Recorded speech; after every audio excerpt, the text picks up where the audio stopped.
మీరెప్పుడైనా వీళ్ళ దగ్గరైతే పావు బజ్జీ గాని, పుల్కా గాని, ఇంకా మంచూరియా గాని ట్రై చేసారా భయ్య? టేస్ట్ అయితే ప్రతిది కూడా చాలా అంటే చాలా బాగున్నాయి. ఇదెక్కడో చెప్పేసి వీడియో అయితే లాస్ట్ వరకు చూసేయండి. ఇదెక్కడో కాదండి మన రావులపాలెంలో ఉన్న శ్రీ వెంకటేశ్వర పుల్కా సెంటర్ దగ్గరండి. ఇంక నేనెళ్ళినప్పటికైతే వేడివేడిగా పుల్కాతో పాటు ఇంకా మంచూరియాని, ఇంకా పావు బజ్జీ అయితే అప్పటికప్పుడు వేడివేడిగా అయితే ఏసేస్తున్నారండి. ఇంక జనం కూడా ఉండే కొద్దీ వస్తూనే ఉన్నారండి. ఇంకా అక్కడికొచ్చి తిన్న వాళ్ళనైతే అడిగానండి టేస్ట్ ఎలా ఉందని చెప్పేసి. అక్కడ ఉన్నవాళ్ళు ప్రతి ఒక్కళ్ళు కూడా చాలా బాగుందని చెప్పి అంటున్నారు. ఇంక సరే అని చెప్పేసి దీని సంగతి చూసేద్దాం అని చెప్పేసి ఒక ప్లేట్ పుల్కా అయితే చెప్పాను భయ్య. అందులో 2 రకాల కర్రీలయితే ఇచ్చేసాడు. ఇందులో కర్రీలొచ్చేసి స్వీట్ కార్న్ మష్రూమ్ కర్రీని, బఠానీ కర్రీ అయితే వచ్చింది భయ్య మనకైతే. ఇంకా పుల్కా నా 2 రకాల కర్రీలు అలా పెట్టుకొని తింటూ ఉందండి. టేస్ట్ అయితే చాలా అంటే చాలా బాగుంది. దాని తర్వాత అయితే పావు బజ్జీ ట్రై చేసాను భయ్య. పావు బజ్జీలో బటన్ కర్రీ ఫుల్‌గా నింపేసుకొని, ఆ పావు బజ్జీని అలా తీసుకొని తింటా ఉంది భయ్య. దీని టేస్ట్ కూడా నెయ్యి ఫ్లేవర్ తగిలితే టేస్ట్ అయితే చాలా అంటే చాలా బాగుంది. ఇంక వీటిలి రేట్లొచ్చేసి పుల్కా అయితే ప్లేట్ 40 అండి. పావు బజ్జీ కూడా ప్లేట్ రూ. 40. మంచూరియా అయితే తినడానికైతే ప్లేట్ రూ. 30 అండి భయ్య. పార్సెల్ అయితే రూ. 40 అంట.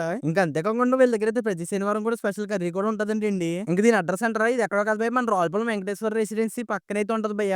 ఒకసారి వెళ్లైతే ట్రై చేసాను భయ్య. నెక్స్ట్ వీడియోలో మళ్ళీ కలుద్దాం. Until then take care. Bye.